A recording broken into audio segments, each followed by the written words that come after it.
"Useless girl, you were never the bright one," my father said again, his voice carrying across the living room where my relatives sat sipping their drinks and pretending not to hear.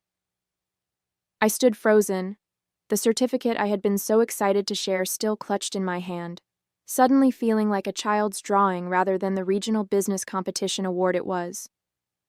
My name is Vanessa Graves, and at 31 years old, I had spent my entire life hearing variations of that phrase. Growing up in Columbus, Ohio, in the shadow of my brother Logan, had been an exercise in invisibility. Logan was the golden child. His academic achievements, athletic trophies, and later his business ventures were celebrated with enthusiasm and pride. My accomplishments, no matter how significant, were brushed aside like crumbs from the dinner table.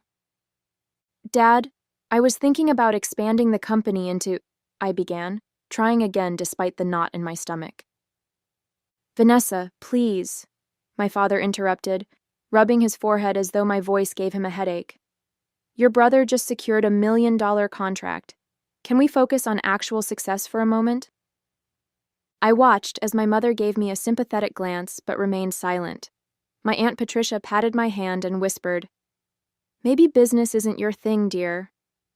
You were always so good with your little crafts." Little crafts. My tech startup that had been growing steadily for 3 years was reduced to a hobby in their eyes. I nodded politely and excused myself to the kitchen, where I leaned against the counter and took deep breaths.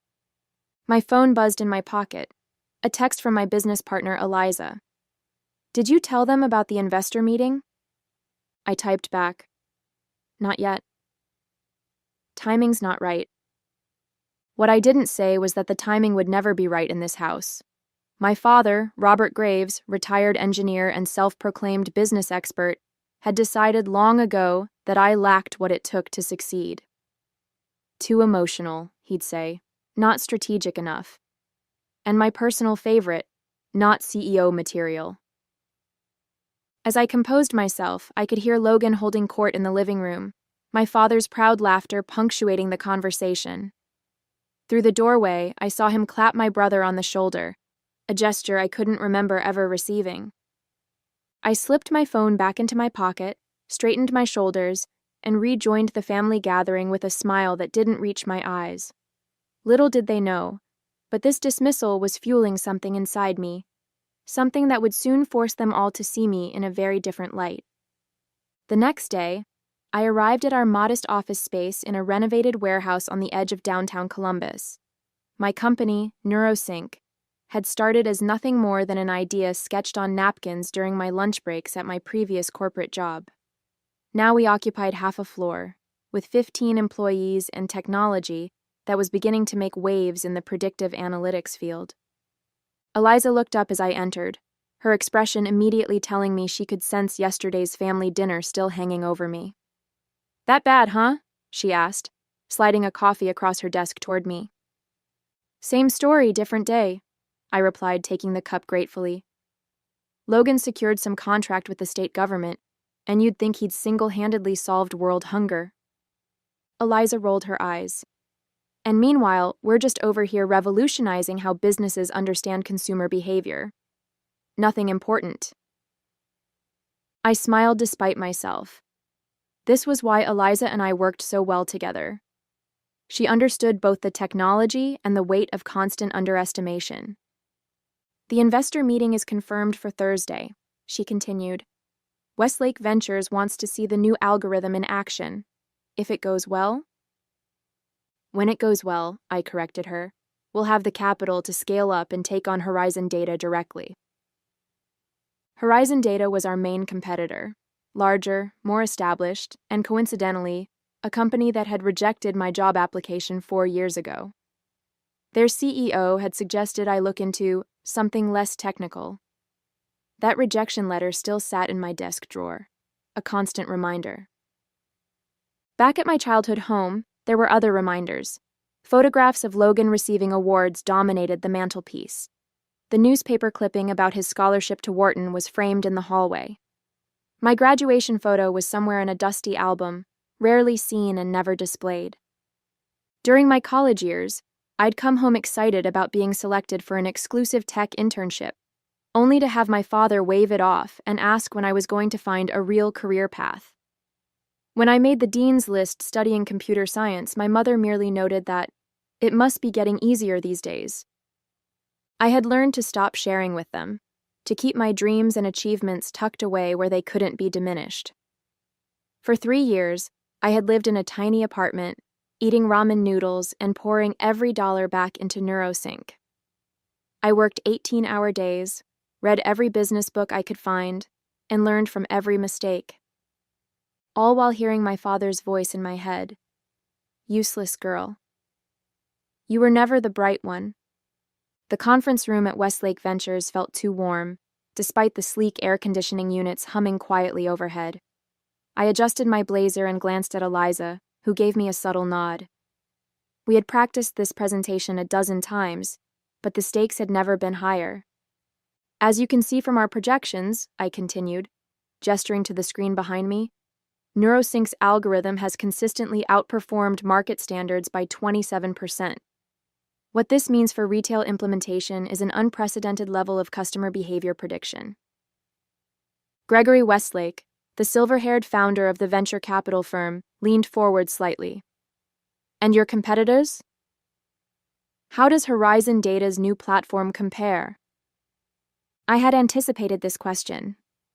Horizon's approach relies on historical data sets. Our algorithm incorporates real-time emotional response indicators. Simply put, they can tell you what customers did yesterday.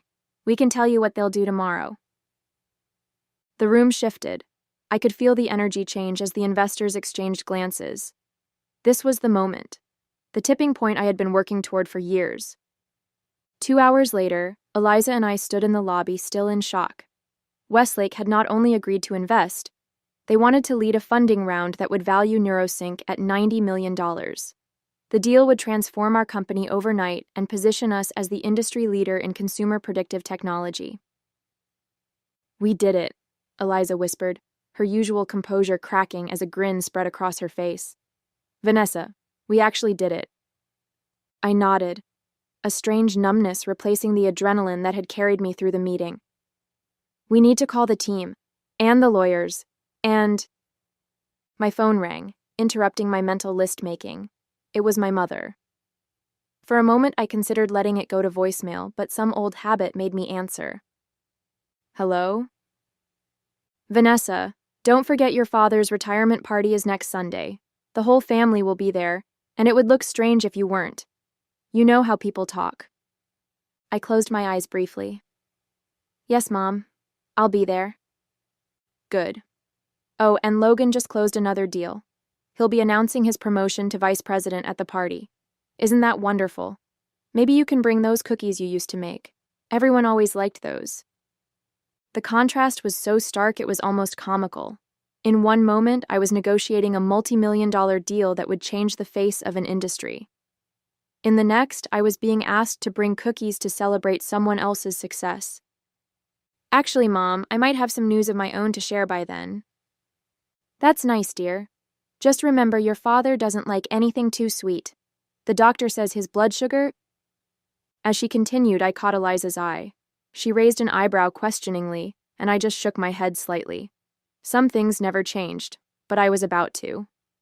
The week that followed our successful pitch was the most intense of my professional life. Days blurred into nights as lawyers drafted agreements, term sheets were negotiated, and press releases were carefully worded. I existed on caffeine and determination, barely registering the outside world beyond the whirlwind of NeuroSync's impending transformation. Thursday morning, I was reviewing the final investment documents when Eliza burst into my office, her typically composed demeanor replaced by barely contained excitement. "Have you seen it?" she demanded, thrusting her tablet toward me. I looked up, bleary-eyed from poring over legal language. Seen what? Forbes, Business Insider, The Wall Street Journal, they're all running the story. I took the tablet, and there it was, my face staring back at me from the Forbes website. The headline read, Disruptor Alert, Vanessa Graves named youngest female CEO in tech after landmark investment deal.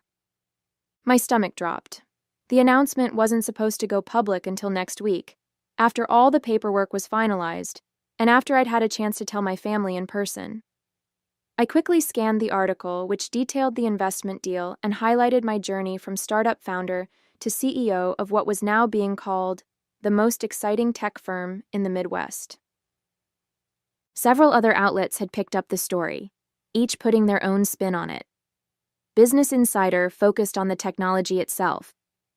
The Wall Street Journal examined the market implications of our rise against established players like Horizon Data.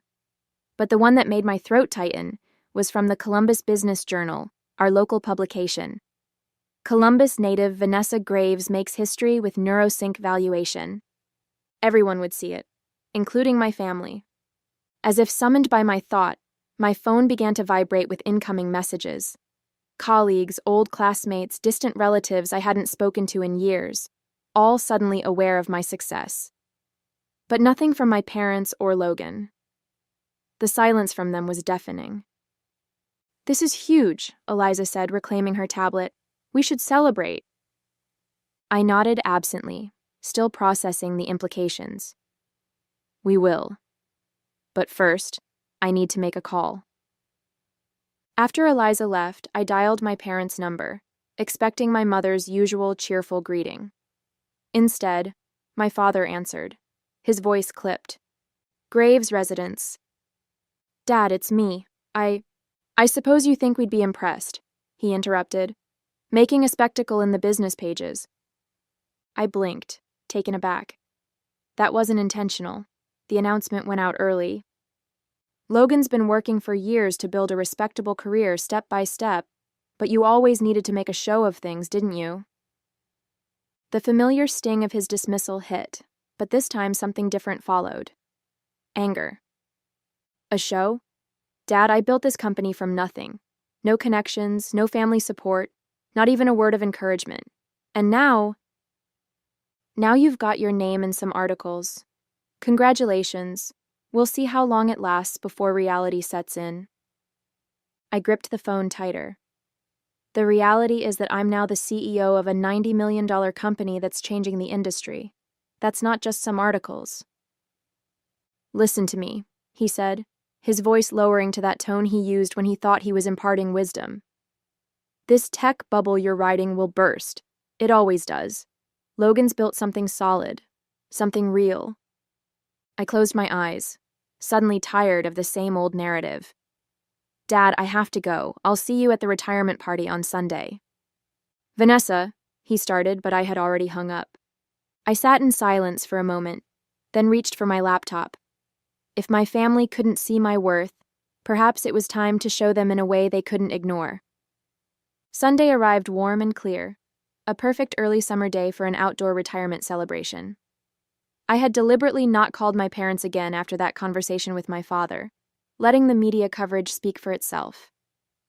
Over the past few days, the story had grown, with several business programs featuring segments on NeuroSync and my unconventional path to success. I sat in my car outside my parents' suburban home, watching guests arrive, relatives, my father's former colleagues, neighbors, and family friends.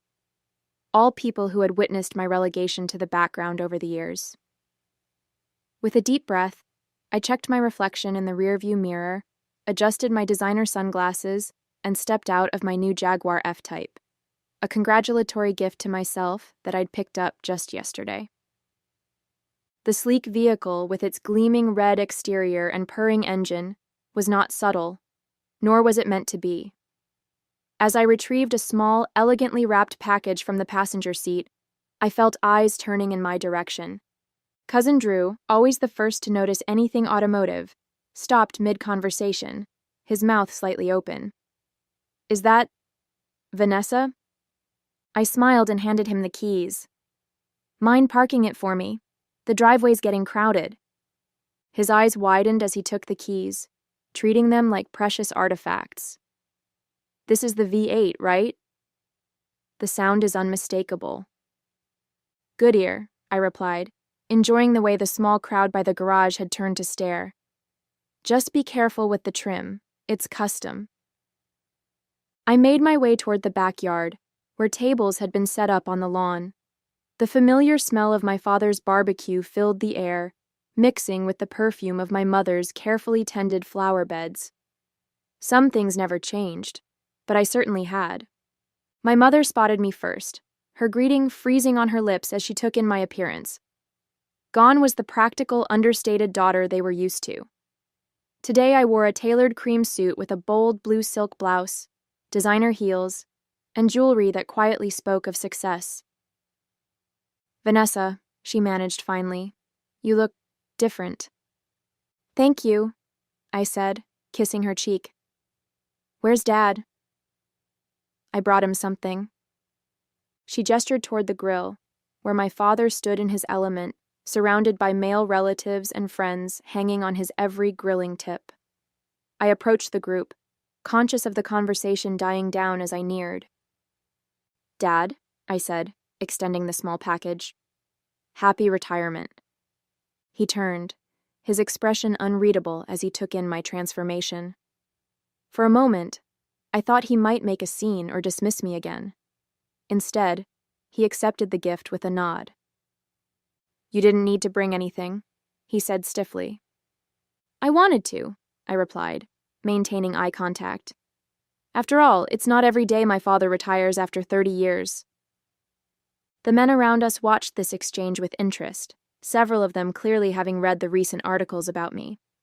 I could see recognition in their eyes, followed by confusion, as they observed the cool interaction between us. "Well," my father said, making no move to open the gift, "I should get back to these steaks before they burn." "Of course," I said, smiling politely. "We wouldn't want that."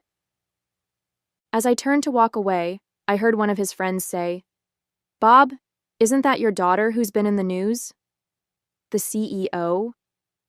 I didn't stay to hear his response, instead making my way to where Logan stood with his wife, Jennifer, both of them watching me approach with poorly concealed surprise. "Quite an entrance, sis," Logan said, his usual confident tone tinged with something else, uncertainty perhaps. "Nice car?" "Thanks," I replied. "Business must be treating you well too. Mom mentioned a promotion to vice president? Congratulations." Before he could respond, Jennifer cut in. "We read about your company. It's very impressive. Why didn't you tell anyone what you were working on all these years?" The question hung in the air, genuine curiosity in her voice. "Why hadn't I?" "I did," I answered Jennifer simply. "Many times, no one was interested in listening." Logan shifted uncomfortably, clearly remembering the family dinners where my attempts to discuss my business were brushed aside or talked over. To his credit, he looked somewhat ashamed. "Well, we're all certainly interested now," Jennifer continued, either oblivious to the tension or determined to push past it. "Everyone's talking about that valuation. $90 million? That's incredible, Vanessa." I noticed how heads turned at nearby tables when she said the figure. Whispers spread like ripples in a pond, relatives and family friends suddenly realizing the scale of what I had accomplished. "Thank you," I said. "It's been a long road, but the technology is revolutionary. We're changing how businesses understand consumer behavior." Logan cleared his throat. "I'd love to hear more about it sometime. Maybe we could grab lunch? My company might even be interested in implementing something like that." The irony wasn't lost on me. 3 years ago, I'd approached Logan about a potential partnership, excited to share my early prototypes with someone I thought would understand their value.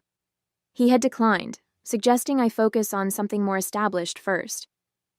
"I'll have my assistant reach out," I replied, the polite corporate response coming easily now. "Our implementation calendar is pretty full through the next quarter, but we might be able to squeeze you in." His expression faltered at being treated like any other client rather than family. Before he could respond, my Aunt Patricia appeared, pulling me into a perfumed embrace. "Vanessa, darling, why didn't you tell us you were such a big success?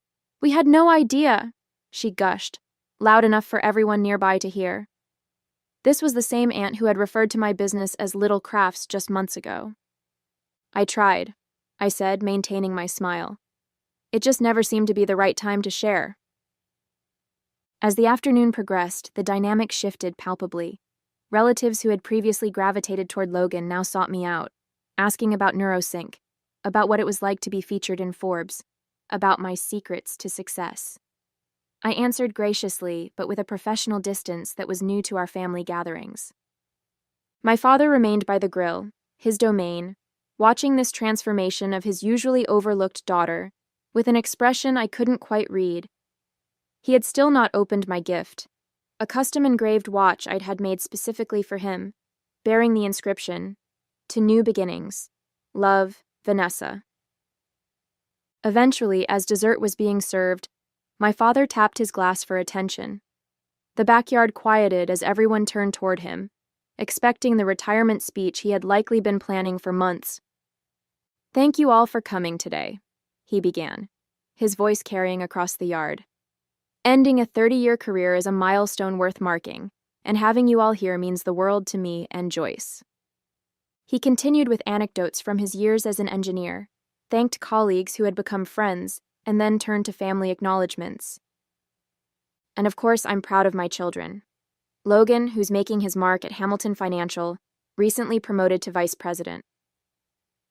A polite round of applause followed, Logan nodding appreciatively. "And Vanessa," my father continued, his voice faltering slightly as every eye turned to me, "who apparently has been quietly building something none of us fully understood." The yard was silent now, the tension palpable. I met my father's gaze steadily, waiting. "I always said she was the emotional one," he added with a small laugh that few joined. "It seems I may have underestimated how far that emotional intelligence could take her." It wasn't an apology, not even close. But it was the first public acknowledgement from my father that he might have been wrong about me. As the gathered family and friends raised their glasses, I saw something new in many of their eyes: respect. The retirement party continued into the evening, with conversations buzzing under strings of backyard lights. I moved between groups with a newfound confidence, no longer the awkward family member relegated to the sidelines. The subtle shift in dynamics was fascinating to observe. Relatives who had barely spoken to me at previous gatherings now hung on my every word. As the night progressed, I found a moment alone with my father. He stood at the edge of the yard, nursing a whiskey and gazing at the garden my mother had spent years perfecting. "You haven't opened your gift," I said, nodding toward the small package still sitting unopened on the gift table. He looked at me, really looked at me, perhaps for the first time in years. I wanted to wait until it was quieter. I nodded, accepting this explanation, though I suspected he simply hadn't wanted to open it in front of everyone after our earlier exchange. "So," he said finally. "CEO. Yes. Of a $90 million company. Yes." He swirled the ice in his glass. "And the youngest woman to do it, according to those articles. That's what they say." A long pause followed, filled with decades of misunderstanding and dismissal. "I don't understand it," he admitted. "This tech stuff. In my day, business was straightforward. Products you could hold, services you could see." I considered explaining how our algorithm worked, how it was revolutionizing an entire industry, but realized it wouldn't matter. This wasn't about understanding my business. It was about him finally seeing me. "You don't need to understand the technology, Dad. Just understand that I built something valuable, something lasting." He nodded slowly, then gestured toward the front of the house. "That car. That's quite a statement." I smiled. It wasn't meant to be a statement. It was meant to be a reward for years of hard work. "Still," he said, his voice lower now, "pulling up like that, after all those articles, you knew what you were doing." "Yes," I admitted. I did. 2 months after my father's retirement party, NeuroSync's new headquarters opened in downtown Columbus. The gleaming glass building stood as a physical manifestation of how far we'd come from our humble beginnings in that shared workspace. Employees, investors, and local business leaders gathered for the ribbon-cutting ceremony, and to my surprise, my entire family attended. My mother hugged me tightly before the ceremony began. "We're so proud of you, Vanessa. I'm sorry if we didn't show it before." I returned her embrace, recognizing the genuine emotion behind her words. She had always been caught between my father's dismissal and her own desire to support me. Today, she didn't have to choose. Logan approached next, looking both impressed and slightly uncomfortable among the tech crowd. "This is incredible, sis. Seriously, I had no idea this was what you were building." "That's because you never asked," I replied, but without the bitterness that would have colored such a statement months ago. Success had softened those old wounds. And then there was my father, standing awkwardly near the entrance, taking in the sleek architecture and the buzz of excitement. He wore the watch I had given him, I noticed. A small gesture, but significant. I walked over to him, conscious of the eyes that followed me, the CEO in her element. "Thank you for coming," I said. He nodded, uncharacteristically subdued. "Wouldn't have missed it." I could have left it there, this tentative peace between us. But there was one thing I needed to say. Not out of spite, but for my own closure. "You know, Dad, all those times you called me useless, told me I wasn't the bright one, it hurt, but it also pushed me to prove you wrong." He looked at me, his expression a complex mix of pride and regret. "You certainly did that." "Yes," I agreed. "I did." And in that moment, standing in the building that bore my company's name, surrounded by the empire I had built, I finally felt free of the need for his approval.